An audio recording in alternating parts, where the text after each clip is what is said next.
Are you ready for fan-driven Razorback talk? For the fans, by the fans. This is Inside the Hawg Pen with your hosts, Razorback Zach and Marcus MC Carlton.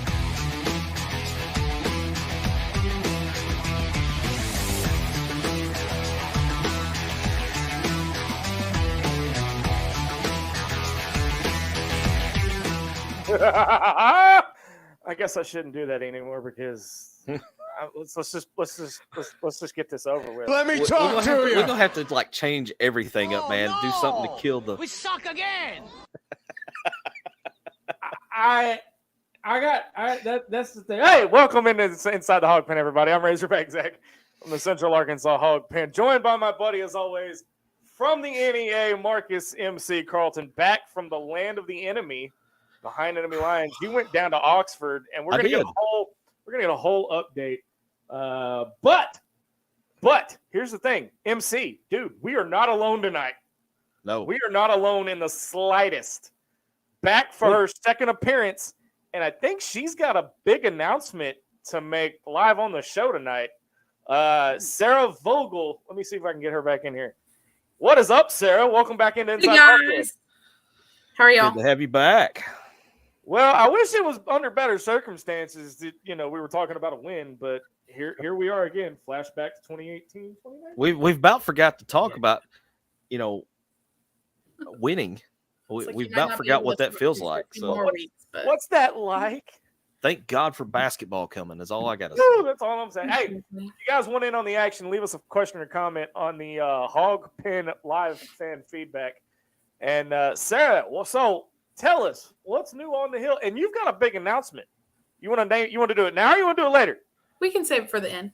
Woo-hoo-hoo. Don't want to steal the spotlight tonight. That's called a tease. That's what we're gonna do. We're gonna tease it till the end of the show. Yeah, that's what I'm good at. Anyway, there's not much new up here. Fall, so the leaves are changing. Lots of kids on campus. Lots of recruits on campus. See them riding around their little buggies every day. So, just been college life in it. Woohoo! Hey, while you guys are watching this, if you're watching us on YouTube, Facebook, Twitter, wherever you're watching us from, make sure you guys leave us a review and a like a 5-star rating or whatever. Leave us a recommendation. The whole works to let Facebook know that, hey, you actually like us. Let's face it, y'all like MC and Sarah. Y'all don't like me. It's fine. I get it. It's we like you, Zach. Quit trying to kiss my ass, MC. I told you. Don't do that. Hey, all right. So back to our new segment. We got a new segment that we're doing. Instead of 4 downs, it's called Bacon Bits. And I've only got 2 this week because it's Alabama. And they're pretty sad bacon bits. They're like the dollar store bacon bits, not the good stuff. Arkansas is the only SEC West school to not beat Nick Saban while he's at Alabama. We're the only SEC school not to beat Nick Saban while he's while he's the head coach at the University of Alabama. Number 2, and it gets even harder to say this, Arkansas is 8-25 all time against the University of Alabama. There are 4 wins coming. 4 of those 8 wins are coming in Tuscaloosa. MC, can you tell me the 4 years? The 4 years in Tuscaloosa? Mm-hmm. 95. That's 1.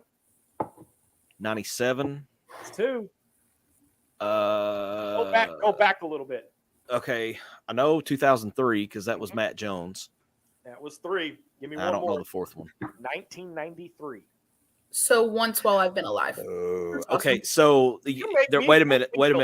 There's an asterisk there because the 1993 we actually on the field lost like 45-3. They vacated that win, but they had to vacate that one.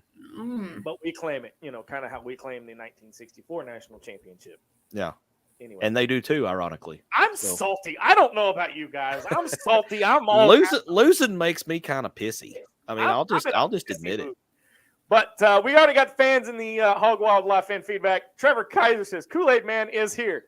Yeah, Trevor, I told you not to drink that Kool-Aid. I thought Kool-Aid was in the secondary at Alabama.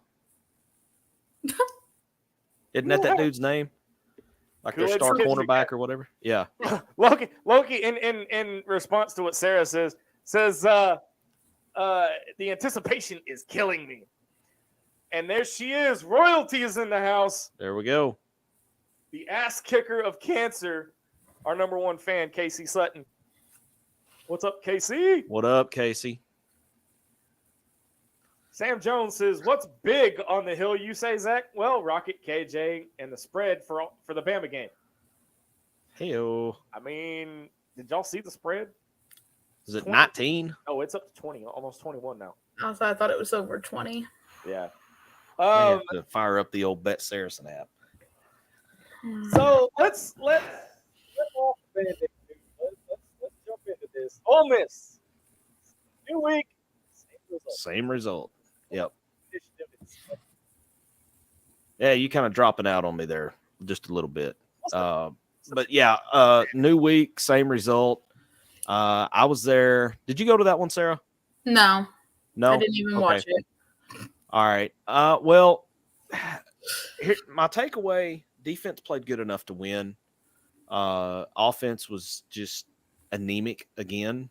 The only bright spot on the offense was Ty Washington. Kind of made me wonder where he's been, why we couldn't get him on the field in some capacity the rest of the season, because he looked good.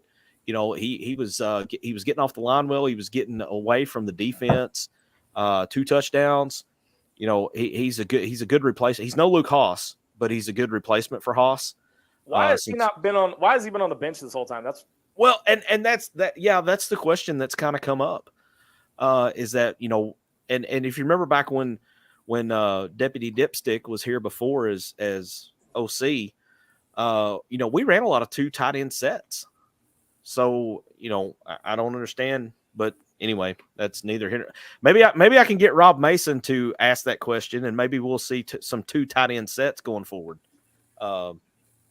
Maybe that'll work.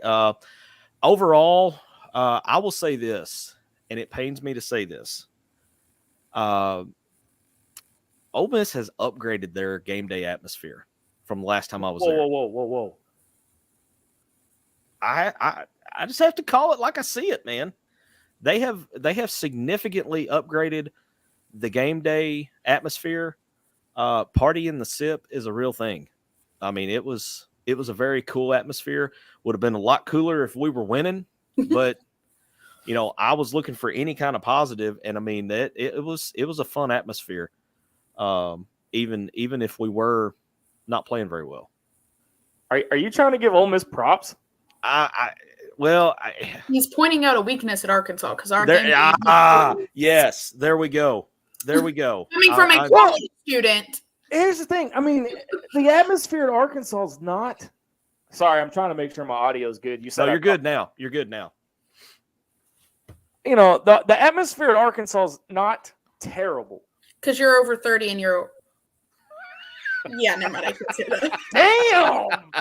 It's not what the kids on the field are listening to. Like, it's not getting the kids hype. It's not getting the student section hype. It's great, 30, 40-year-old white man music. Whoa. So that's what they referred to it as one time. She's hitting Twitter on a point because don't agree with her.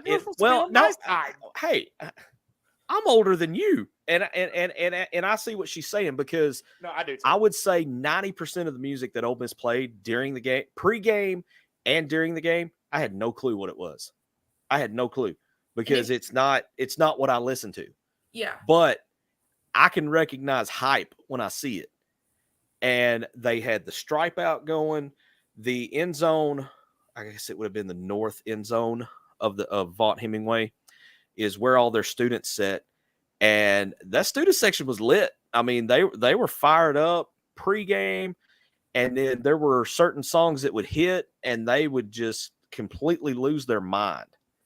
And it was impressive. I mean, you have the whole end zone looking like Virginia Tech where they're all just bouncing like this. And I mean, it was impressive.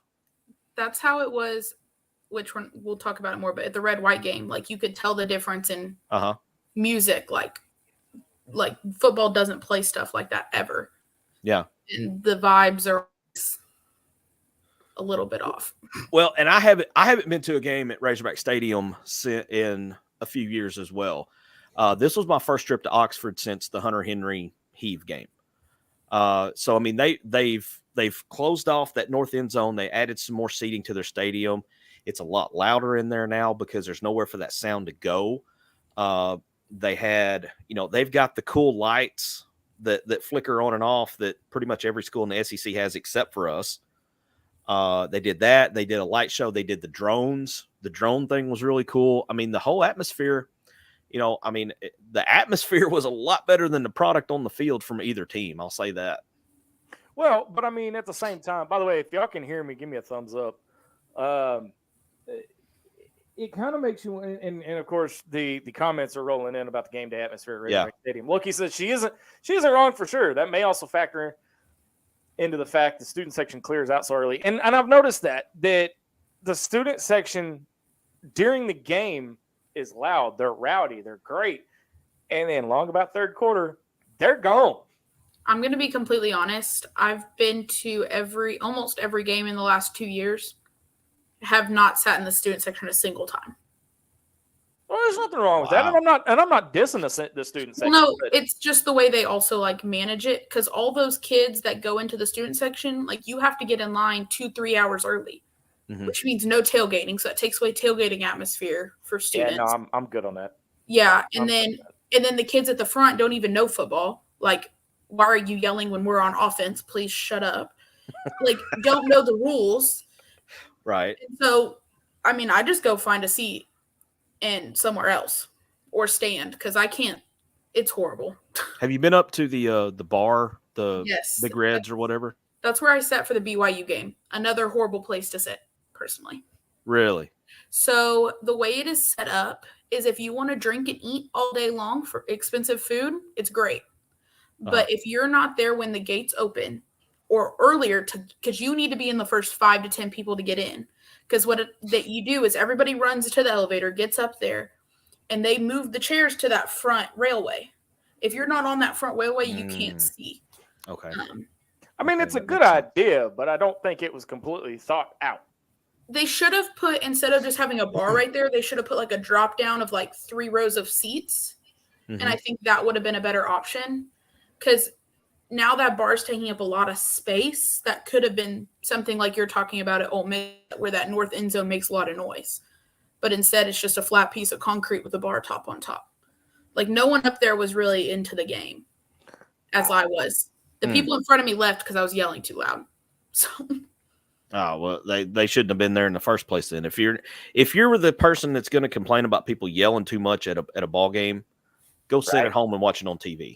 That's what they want to do up there. Listen here, Kansas State. I'm just kidding. I'm salty from the 2016 Liberty Bowl. Hey, Sam Jones is in the live fan feedback says, here's something to spark dialogue. Dan Enos had a similar situation as Bama OC where he had to bench Jalen Hurts in favor of Tua because Hurts was not the best fit for the pro-style offense. Enos/Saban benched Hurts during the freaking Natty without reservation, but Pitt will not even experiment with benching KJ for Criswell on what will soon be a 5-game losing streak. Hurts wasn't a bad quarterback. He was just bad for the pro style under Enos. Well, I think we see just exactly what kind of quarterback Hurts was because he's starting for Philadelphia now. And he tore it up at Oklahoma, too, when he left Alabama. So, wasn't anything wrong with him. It's just a schematic thing, which that's an excellent point that I hadn't really thought about, but I was talking with someone prior to the show who's not an Arkansas fan, who's actually an Ole Miss fan that I was talking to. And I told him, I was like, here's my problem with Enos.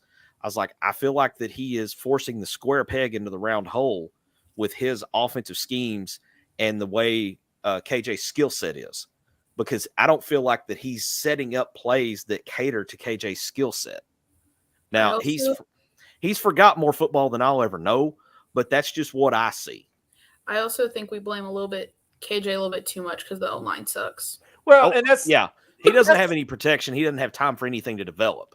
But that's what I keep saying, week in and week out here lately is that if the offensive line was able to tighten up a little bit and actually, do their job, are we still having this same conversation about these losses, about how KJ doesn't look comfortable? He's staring down his receivers.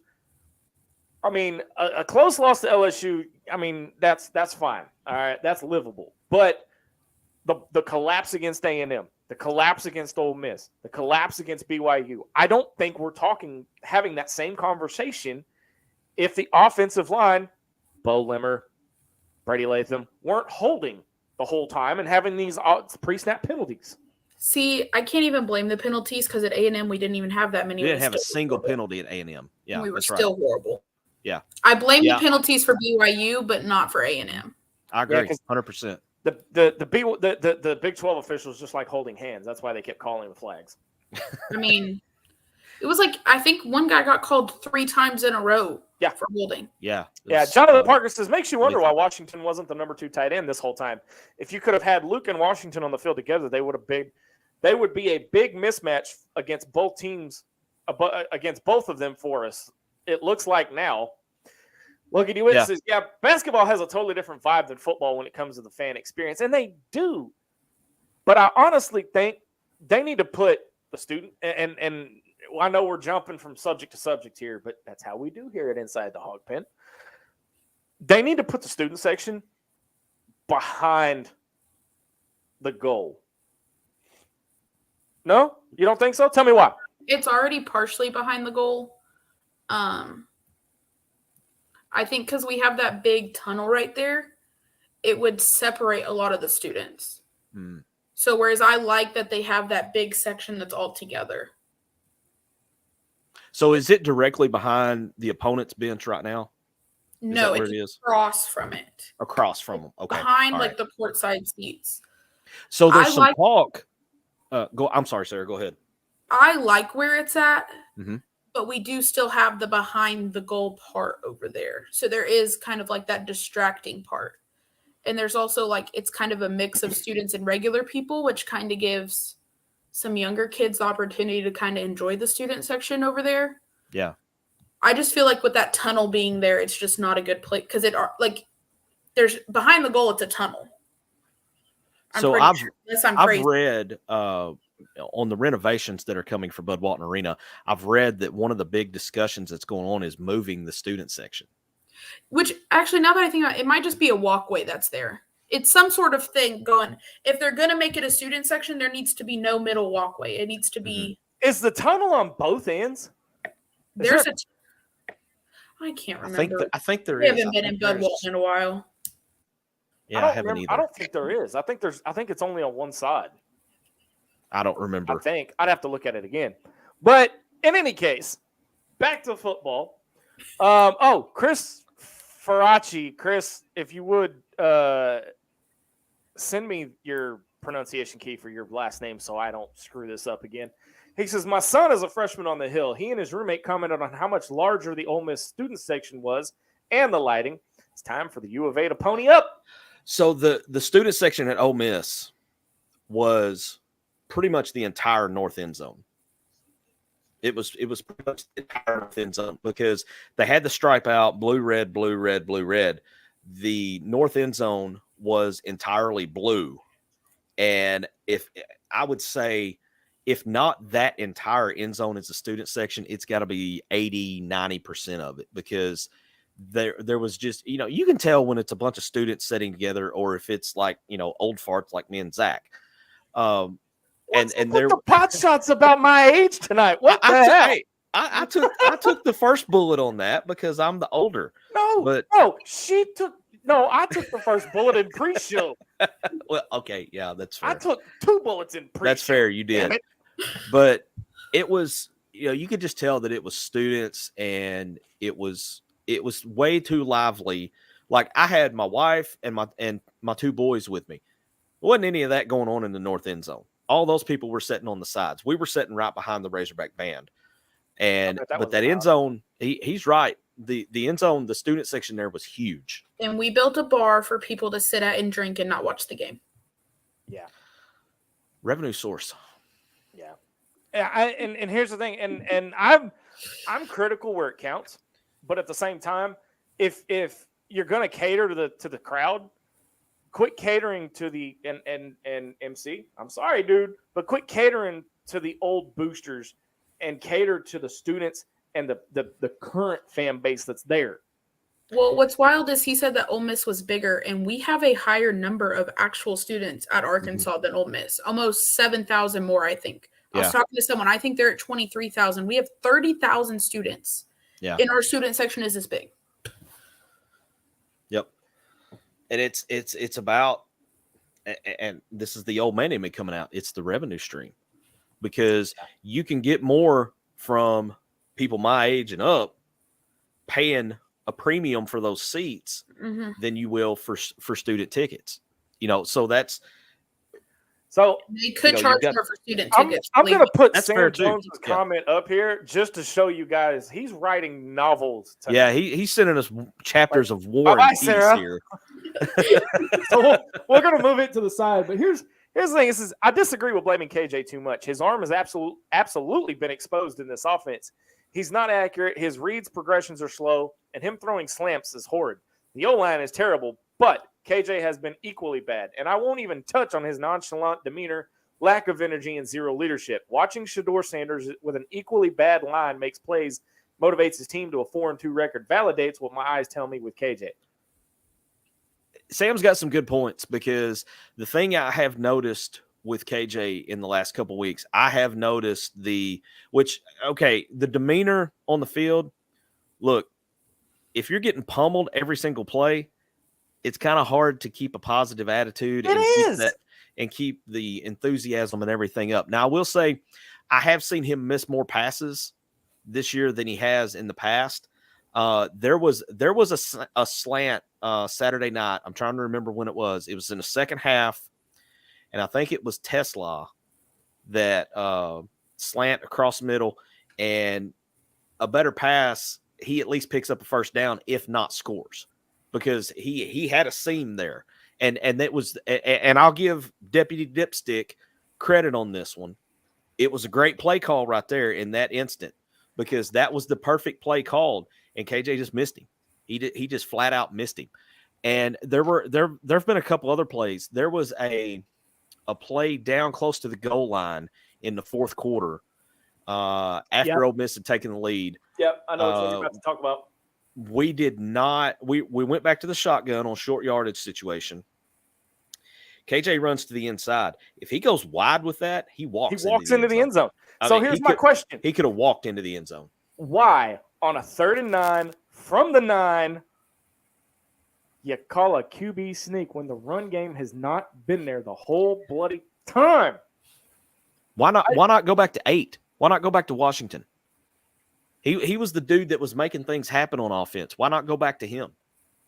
I'm gonna start writing all these questions down, and I'm gonna send them to Rob Mason so he can ask Dan Enos. Maybe we can get some answers. Jonathan Parker says, if we lose to Mississippi State, do we bench KJ for Criswell to see what he looks like in an Anus offense next year? I'm sorry, Enos.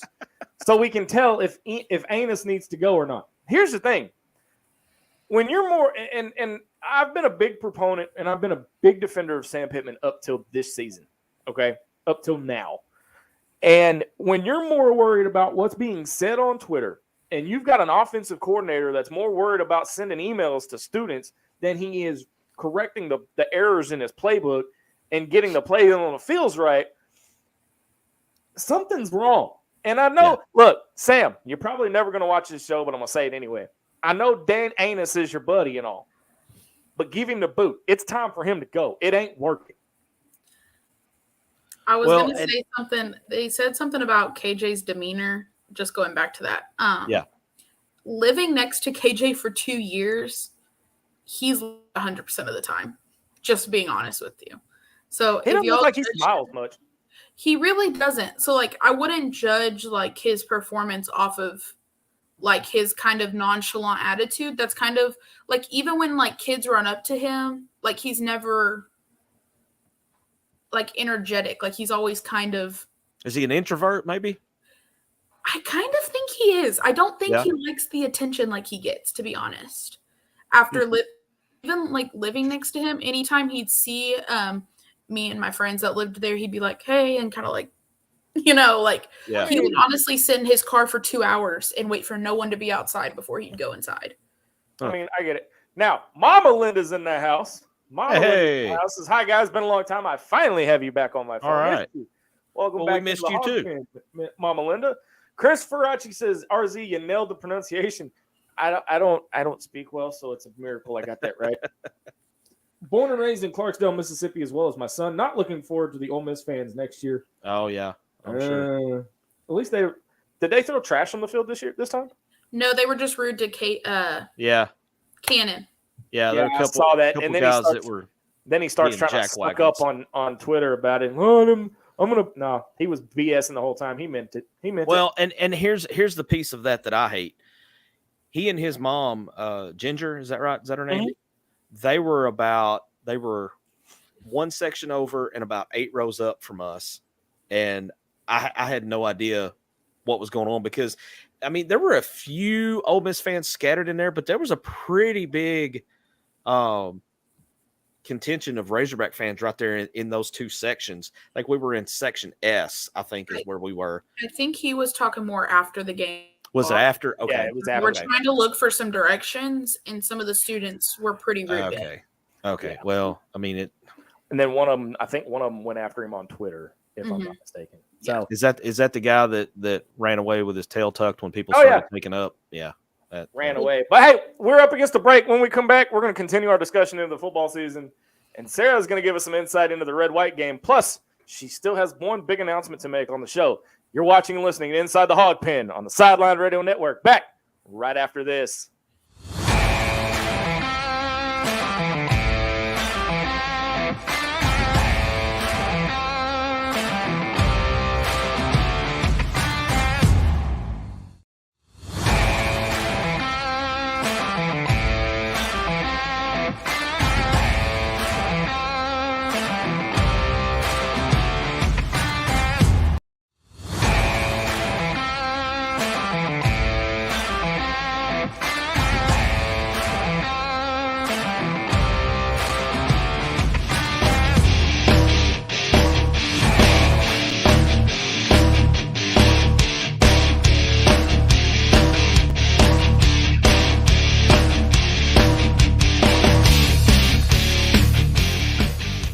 Welcome back to Inside the Hawg Pen on the Sideline Radio Network. Razorback Zach hanging out with you alongside Marcus MC Carlton, joined by Sarah Vogel. Sarah, tell them what I can find you on Twitter, because I know you are like Twitter famous.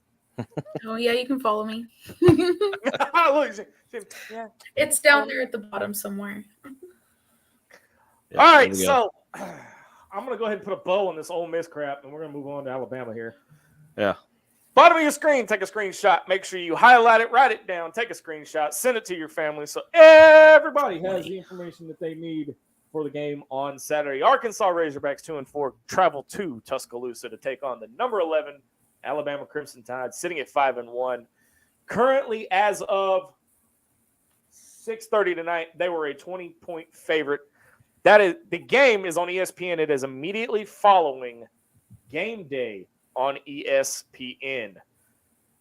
Yeah, and look, y'all, game day's been running till about 5 or 10 after 11. So if you don't sit down right at 11, you're not going to miss anything, because they've been running over in that final segment where they do the Corso's headdress and everything. Well, if you don't watch the game at all, you're not going to miss anything. So. I didn't say that out loud, did I? I mean, I can't blame anybody that doesn't want to watch this. I mean, we haven't won down there. It's been 20 years since we won in Tuscaloosa. Yep. 20 years. Yeah. Mama Linda says Cody Kennedy was not a good hire. I agree. Steve Nation says, as of now, we don't have a pro-style quarterback on the team. And yeah, because Malachi Singleton is pretty much he was recruited as a dual threat guy. The closest we have is Criswell, and I don't know that I would really call him a pro-style quarterback. He's probably the closest thing we have to one, but he's still a dual threat, you know. Yeah. Unfortunately. Casey says, could they fire Cody now and let Sam do both? At this point, it shouldn't matter. I mean, they can, because here's the thing: Lane Kiffin at Ole Miss, he's head coach and the quarterback coach. Yeah. So I mean, in all retrospect, Sam can be both, and I think he should. Sarah, what do you think? That look kind of sums it up. It's like Moving on. Yeah. Moving on. I'll say this: I don't know that it could get any worse on the offensive line perspective. No. So what would your score prediction be, MC? If with Kennedy gone? No, just for the game on Saturday. Oh, for the game? Oh, well, I made one on Lorenzo Robinson's page. I went 48-17 Alabama. Sarah, what about you? That's pretty close to mine. I said 45-20. Yeah, it's and I don't think it'll be that close. I think we'll get a junk score late. I mean, think it's going to be 56-14. I mean, I think all three of us could be. I think. Well, the thing is, and the reason I say that is our defense is playing great, but our defense can only hold up the team for so long before they tire out themselves. Yeah, and I think you got Jalen Milroe. You've got who's their leading rusher right now? Oh my God, Let me pull I it can't up. think of his name. I just had it a second ago. They just finally. It feels like that their offense is starting to really kind of turn the corner and put it together. And you just turned into a robot there, MC. We didn't hear any of that. I was just saying, Milroe. It seems the light bulb has come on for him in the last couple games. It has, and that's what's scary. This dude was clocked on Razorback Stadium last year at 26.2 miles an hour on our field. That's moving. That is hoofing it. Let's wrap up these football comments, and then we're going to move on to what MC wants to talk about. Yes. Sam Jones says Criswell is a pro style, and the guy ran neck and neck with two NFL quarterbacks at North Carolina. He is very underrated. Not to mention the Hogs have always had their best teams with Arkansas quarterbacks, Sternover excluded. Sam's just going after everybody tonight. Yeah. Well, and I didn't see Criswell play any at North Carolina. I did see him in high school, and he was definitely a man amongst boys. He came over here to Jonesboro and just pretty much single-handedly annihilated a very good Valley View team in his senior year in the first round of the playoffs. And, I mean, it was pretty clear-cut at that point that he was going to go somewhere D1. So, with that being said, by the way, this is your last chance to take a screenshot of the game, where to find it, who's playing, what channel it's on, everything, because it's time for School is in session. Yes. Finally, we get to talk about something positive. School is in session. Take it away, MC and Sarah. Well, I am going to defer to Sarah here because unlike Zach and I, she was fortunate enough to get to go to the Red White Showcase in legendary Barn Hill Arena last week. Red team came back and won 88-70, I believe was the final. Sarah, let's have it. Tell us what you saw, what you liked, what you didn't like, and did this change anything about your expectations for this year? Yeah, so immediately off the bat, getting in there was very lively. Game day atmosphere, even for being in Barn Hill. Definitely felt like a real game at first. It really sucked to see Battle was out, though. I was really excited to see him. I guess his foot's hurt. I guess we'll see what happens with that. And then Brazil also was out. Was kind of surprised to see Devo didn't start, personally. That was the, ringing bells immediately. And then, let's see. So starting off, Davenport shooting in the first quarter. His release is beautiful. I'm a shooter, so, I love focusing on releases. Yeah. It's quick. It's pretty. A lot of times I was very surprised he was getting it off. The man was there. They were in his face. And then on the other end, there was Pinion hitting him back. So it was kind of a back and forth game. I really liked L. Ellis. Can't remember. I think he's a transfer from somewhere. He's transferred from Louisville, and then Jeremiah Davenport is a transfer from Cincinnati. Yeah, Louisville's the one. He was really good. Like, I have the stats. I think he had like 13 points, something like that. But it was a quiet 13. But he led the floor really well, is what I liked. Him and Devo matching up together was kind of nice to see. Then you got Mark, he's okay. There was Chandler Lawson. I'm trying to get all these names right. Too many new people. That was the weird thing, is like a whole new team having to learn faces and like new hairstyles and everything. The one I'm mainly upset about is Minifield. I was really impressed with his defense, and I'm so upset that he's redshirting this year. But I think he could be huge after a year of guarding our team in practice style and stuff. But my expectations are high with Muss already, so I don't want to say they've gone up or down. The biggest weakness I saw was in the post, but like I've kind of told a lot of people, is I feel like the post game doesn't exist anymore. Like, there's not very many teams with a big post man, and so I don't. Oh, Sarah froze up on us mid. I think we lost Sarah there for a second. Analysis. So while we're working to get Sarah unfrozen, I'm going to go over some of these stats. Your leading scorer for the entire game was Joseph Pinion. He had 20 points on 7 of 8 shooting, including 3 out of 4 from 3-point range. L. Ellis, that she talked about, had was 16 points, and Jeremiah Davenport had 19. There we got Sarah back. I told you the Wi-Fi would go down at some point. Hey, that's okay. I wanted to ask you about, because I read a little bit of this on Twitter after the game and like some of the immediate feedback that came out. Joseph Pinion, from everything I read on Twitter, he looked to be much improved on defense and looked to be more, I guess, comfortable with the way Muss wants him to play defense. Unpopular opinion, I didn't see any improvement. Okay. I think a lot of it was like, I don't want to say any improvement. He looked a lot more like athletic and agile out there.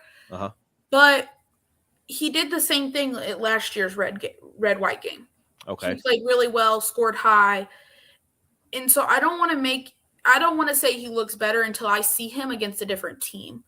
Because I felt like, I mean, at one point he's guarding Cade Arbogast. Like, sorry, Cade, if you watch this, but like, really? Like, how is that improvement?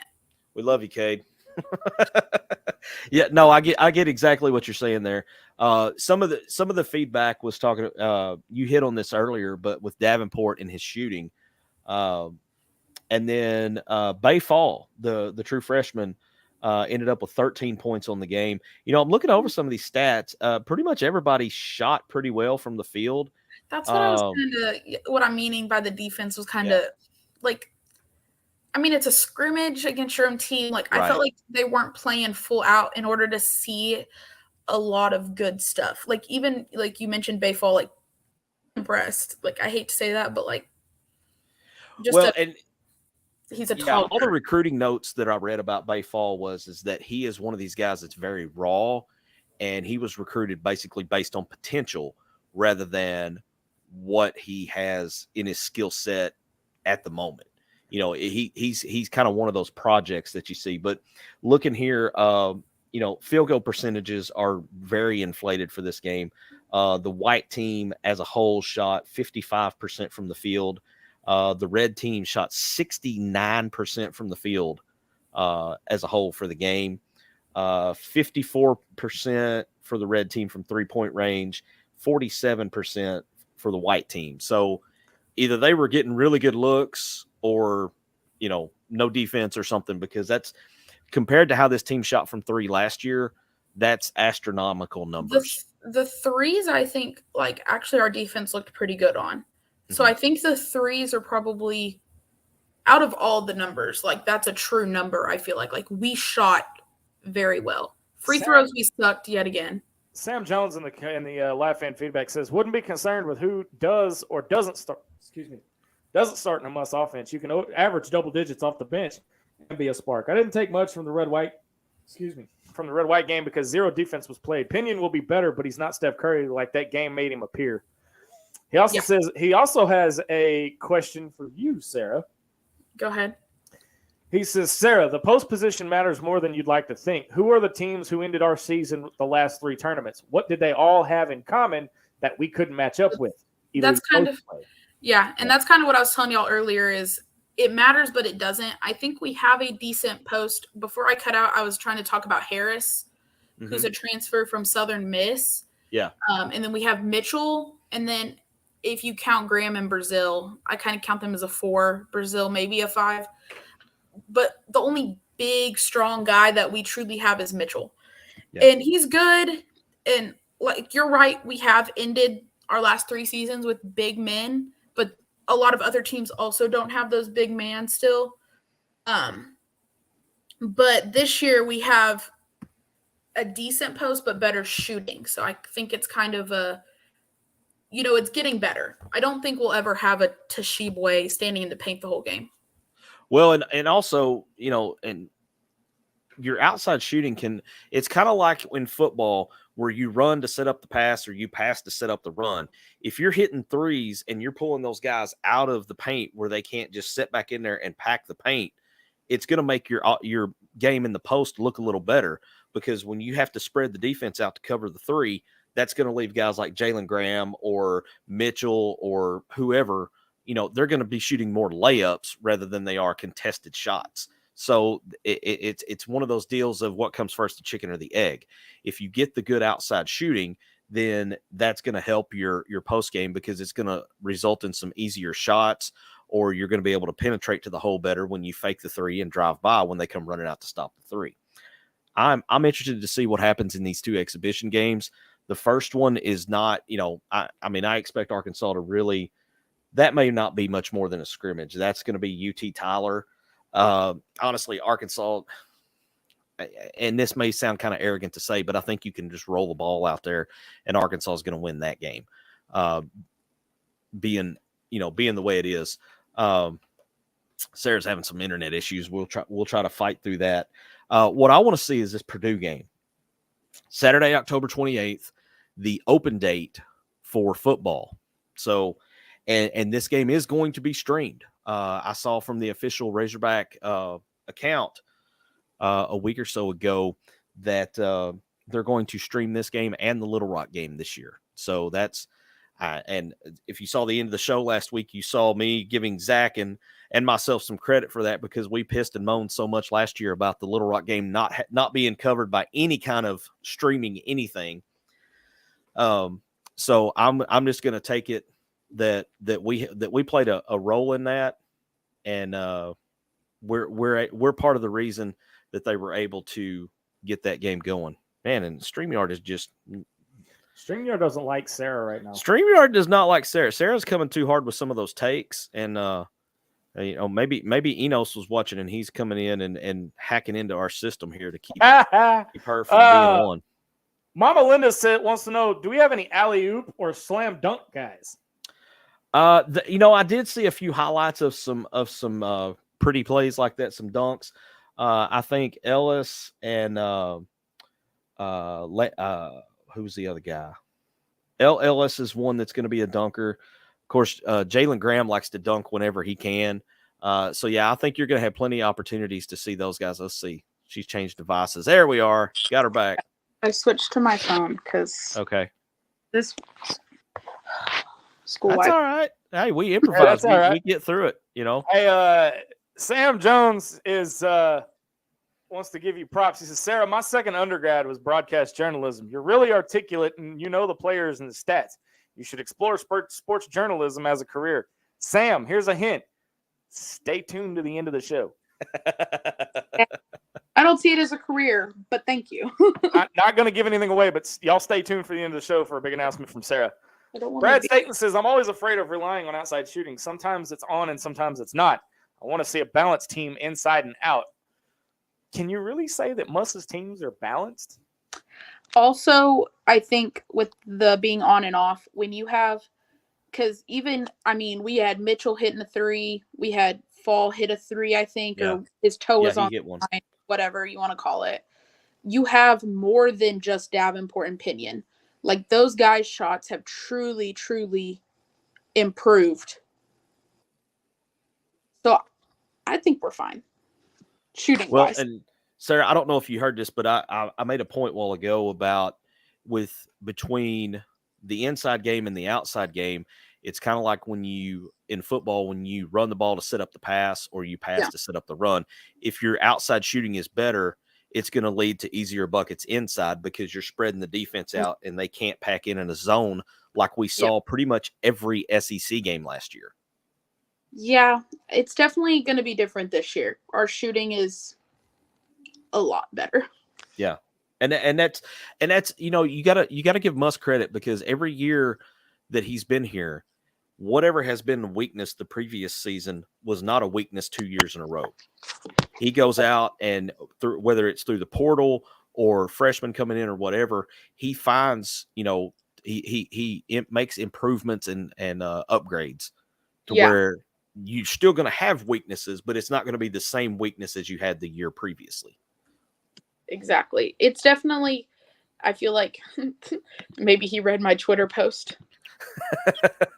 Words getting out. Yeah, there we go. The shooting. Well, and one guy that we didn't even talk about in all these stats that we went over, your team leader, Devo, Mr. Razorback. Yeah, I hadn't got to them because I felt like Devo and Graham were both really quiet, like, throughout the night. Mitchell too. Like, I sometimes forget he's on the team when I talk about people. But Devo, like, the only thing I noticed from him was he was still so hype after the game, like running up into the stands. And I'm like, dude, how do you have energy? Everybody else is stuck in. But you can definitely tell he's a seasoned SEC starter. Wait, she just took my F-bomb from me. There you go. That's our one. That's our one. That's our one. That's our one. I saw some people making comments about they had concerns because Brazil didn't suit up and play, and Muss addressed that in the post game almost immediately, talking about, hey, this is this is just precaution. We don't want to waste him here. We'd rather have him in March than we would in October, and I have no problem with that at all. As of right now, everything is on target, and he's supposed to play opening night, so that's pretty much all you can ask for. He also really good. He was warming up with the team. Yeah. Like, he ran through literally everything but the game. So I think in terms of being on the right track, we're good. And to answer Baxter's question, I'm stealing Zach's job. We have Mitchell, who's a scoring threat. Other than that, there's like 3 other guys that are 6 foot or over, or some that are at 5'11". They're not and secret. Hey, Jonathan Parker wants to know, how did Blocker look? It's true freshman. True freshman. So you gotta give I'm gonna cut him honestly a little bit of slack as a true freshman coming in. He's not coming in as hyped as like an Anthony Black or Nick Smith or Jordan Walsh. He's not that caliber of a freshman. I think it's going to take him a few games to get adjusted to the speed of the game, the difference from high school, especially high school in Arkansas, to SEC level. But I think he's a guy that could be a solid role player by the time we get to SEC play. What do you think, Sarah? That's what I feel like. I feel like he's a great role player. He has a great shot. Don't get me wrong. Like, it's a pretty shot. And so he had some good mid-range jumpers, I think, from what I can remember, but nothing like there was him and one other guy, the Mark guy, Trayvon Mark. Yeah. They were both kind of to me, but I also see where their roles are. Like, I see them coming in off the bench, couple plays, getting somebody some wind, and can play some good minutes, but I don't see them being like a double-double, type of guy. What I want to see the most this year is I want to see more. Last year Jalen Graham, in the limited minutes that he got, and I feel like that it was his fault that he had limited minutes, because he was very much a bullfighter on defense, meaning he's just going to stand to the side and go Olay and let them go by. I want to see if his defense has improved, because his offense, he's very streaky on offense, but when he's on, and he could be, if he can get a little more consistency on the defensive end, I think he could be a 10-10 or 12-10 type of guy. I'm gonna break your heart and tell you I didn't see any improvement. Damn it. Okay. Well, but again, like I said with Pinion, it's right. So I'm not gonna base it off of that. But I was kind of the same way with Graham. I wanted him to be a better defender. I also wanted him to be more unselfish on offense. I felt like a lot of times it was like a dribble, spin move. Oh, that didn't work. Dribble, spin move, other way kind of guy. Yeah. And he did look more disciplined on the offensive end in the red-white game. Was moving the ball in a roll. Defensive, we'll see. Well, and we'll see if he's learned his lesson, because, I mean, it should have become pretty obvious to him last year that if he didn't play defense, he wasn't going to see the floor unless somebody fouled out and there was absolutely no other option. Yeah. And Sam is right. Mark is a really good defender. Yeah. Those Minifield, but he's a red shirt, so we'll see him here. But I do have to say there's some guys on defense that if I was in the gym, I'd run the other direction. Yeah. Well, and we know what Devo can do on defense. I mean, that's. I'm still trying to get my my picture hung up back here of him dunking on that one player at Auburn. So Wendell Green. Yeah. Right. Hey, Loki DeWitt says, you're great, Sarah, but Razorback Sarah doesn't quite have the same ring. Yeah, it doesn't. We got to get you. I like Sarah Go Hogs better. So right. Also, speaking of nicknames, you know how we call Daddy Diggs? Right. Yes. Now there's Daddy Davenport on the basketball team. All right, that's going to do it for another episode of MC School of Hog Hoops. Tune in next week for another session. Moving on to Razorback Sports Update. So this is a new thing we're trying this year, kind of giving you guys and spotlighting some of the other sports around the athletic department. Volleyball, we're going to start there. Ranked number 7 in the nation. That's up 6 spots from last week. Their overall record is 15-2. They are still undefeated in SEC play. Their next game is Friday at 7 against Ole Miss on SEC Plus. And both of those losses were to Wisconsin. Yep. That game is going to be at Barnhill. Tickets are still available, starting at $10. It is also the Halloween match, so come in costume if you end up going to that game. And the pink game's on Sunday if anybody wants to join me and go with. There you go. Oh, okay. After that, they face Alabama on the 15th at 6. That game is also at Barnhill. Tickets are still available for that game as well. In soccer, they are ranked number 10 in the nation. They've dropped 4 spots. Their overall record is 9-3. They are 5-1 in SEC play. Next game is tomorrow at 6 against Florida on SEC Plus at Razorback Field. Those tickets are also available starting at $10. Basketball, MC's arena there. Of course, you heard him say it earlier. Their next game is against UT Tyler. That's an exhibition game on Friday, October 20th at 6:30 at Bud Walton. In women's tennis, the ITA Central Regional Championships tomorrow through the 16th in Lawrence, Kansas. They'll be playing in the ITF 15K Jackson in Jackson, Tennessee. That will run from the 16th to the 22nd. Men's tennis, they are also at the ITA Central Region Championship from the 18th to the 20th in Stillwater. Swimming and diving. Holy cow, there's a lot of it. We'll put all this on the Facebook. Look, Loki, our new statistician, goes all out for these stats. So they good shout out to him for that. But for those still watching, Sarah, are you ready to make this announcement? Sounds good. Let me play this sound. Oh gosh. Right here.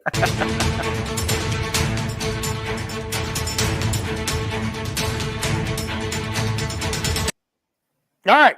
So, y'all know that means breaking news. MC and I have spoken, and we have determined that we're adding Sarah to the ITHP family. So we want to officially welcome Sarah Vogel to the ITHP team.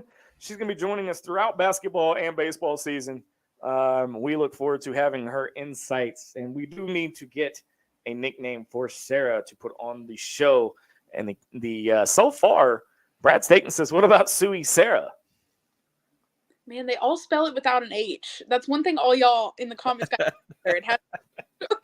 So try not to be salty earlier. so my older sister spells her name without an H. Your parents. So, we're not going to go into that bag of worms. But Sarah, like I said, on behalf of MC and myself, welcome to the ITHP team, and we look forward another to hooper. Woohoo! Right? We can both teach his act together. There you go. I mean, I know. No, wait a minute. I know just enough to hang with MC, but I'm the football guy of this. All right. Yeah. MC's the basketball guy. So he needs somebody that can hang more with him than I can. I'm probably good for, off the bench for 5 or 6 minutes, and then I gotta go. Y'all do this on Wednesday nights, right? Now. For right now, yes. For right now. Yeah. So what about doing a show instead of Wednesday the 29th of November? Live from the Duke game. I don't think we'd have to put every expletive warning on that show. Yeah. Because just put the disclaimer on it, because I look, things get wild up here in the NEA when I'm watching basketball. Okay, that may have to be a private YouTube link for only a handful of people, because it's got to be a paid subscription. I need to make some of this. Right there you go. Yeah, right. Yeah, because I can see exactly who's in the audience, so I know just how unleashed I can get. Sarah, my 14-year-old daughter watches my show from time to time, so I'm having to figure out what I can and can't say, because she'll pop up in my text message going, "Dad, you shouldn't have said that." Hey, Baxter that had a Baxter that had a question earlier. He has seen me at, I guess you could say, my best or my worst in the middle of basketball games. So he could shine a little light on it. Thank God he's not going to, but he could he could probably tell some stories. I get pretty unhinged at basketball, but I'm in the arena, so I kind of have to. So Chris Faraci just put a comment in there. Says, "New favorite show, maybe because you got the name right." Kidding. Keep up the good work. Thank you, Chris, for this. I try. All right, and if y'all don't, what y'all don't see is the smoke and y'all don't hear the rust knocking off the wheels trying to pronounce names and stuff. So. It happens. But like I said, that's the big announcement. Sarah is officially part of the ITHP family. And I hope she understands she has no idea what in the hell she's gotten herself into.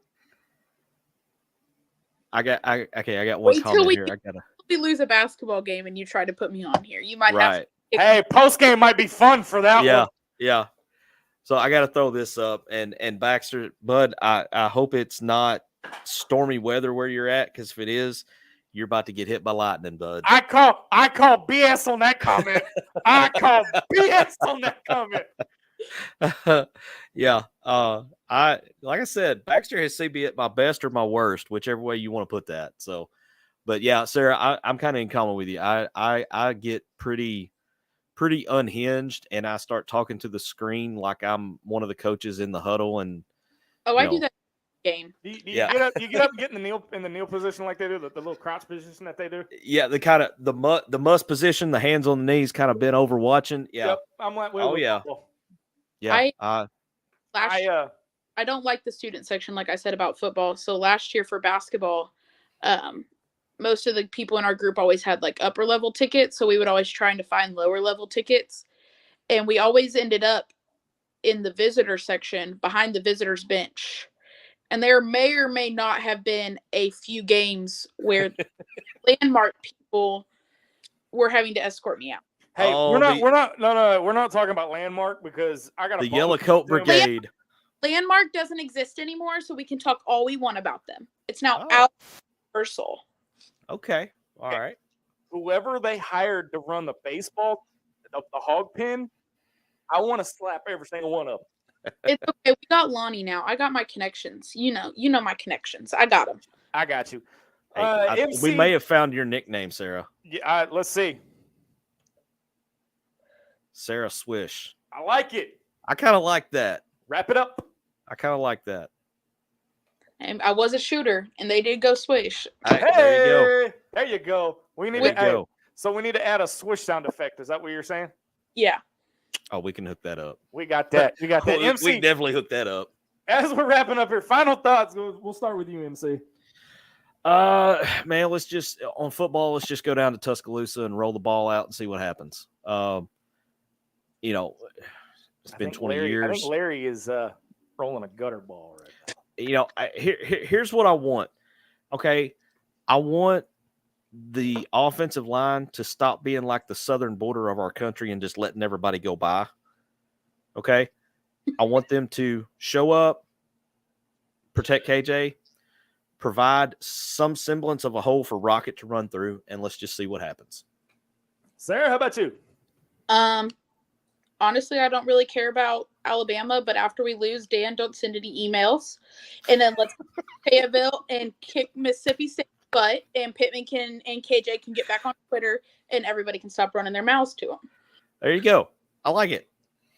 I don't think anything else needs to be said. I call that a swish. I think she hit that one from downtown. Yeah. That's a Daddy Diggs long ball right there. That reminds me, we need to look up. Oh God, what game was that on the Sega for the longest time? NBA Jams. Oh yeah, We are getting her a sound effect for that right there. Her final. she's thought, heating that's up. from downtown. Yeah. That's great. That's awesome. Damn it, Loki. I almost went all show without that. So that, yeah, you'll have to fill her in after the show because that was the night that I wasn't here, and apparently things just went completely off the rails. I will fill that. Hang around for a minute after the show, Sarah, and I'll explain. Oh, you also called it a Daddy Diggs long ball. It's called the Daddy Diggs dong. There's no way All in right. hell I was going to be able to say that with a straight All right, face. I don't know that I could get that one out. I'd have a malfunction of some kind. That's what it's called in the real Hawg Pen. Okay, all right. Real hog. She's just dissing me left and right. Now she's talking. You're fired. I hired her and fired her in the same night. No. But Oh goodness. oh my goodness, the show has completely come off the rails. But that's gonna do it for us here for tonight. Next week, same hog time, same hog channel. For Sarah and Marcus MC Carlton, I'm Razorback Zach. You have been watching an all-new episode of Inside the Hog Pen. Until next time, so long, everybody.